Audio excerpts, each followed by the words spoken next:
અરે મને તો એ થાય, બેનો બેનો ભેગા થાય ને એટલે એક વાત કર્યો કે રેની કઈ વાત છે કઈ ગયો આમ આમ બેનું બેનું બેસી જાય ત્યારે એક વાત તો બાપુ કરે જ. એ પછી પ્રાચીના બાયું હોય તો ભલે, કાશીના બાયું હોય તો ભલે, મથુરાના બાયું હોય તો ભલે, મહુવાના બાયું હોય તો ભલે, પણ એ બધા દરેક બેનો 18 વરણ આવી ગયા આમ વાત આમ થઈ જાય. આવા આવા બેસ અને પછી જે ઝીણી ઝીણી વાતો ચાલુ થાય ને બહુ મજા આવે.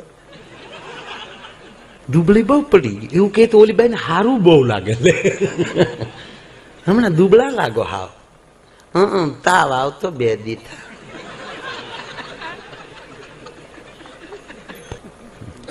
પછી હળો વાતો કરે. પછી જે એક વાત તો આવ્યા વગર એ કઈ વાત, તમારા ભાઈમાં જાજી બુદ્ધિ નહીં લે, અને વાત એ હાશે ને હું તમારી ભેગો છું, આપણા બુદ્ધિ છે જ નહીં, બુદ્ધિ હોય તો આપણે ઘોડે ચડીને જાય.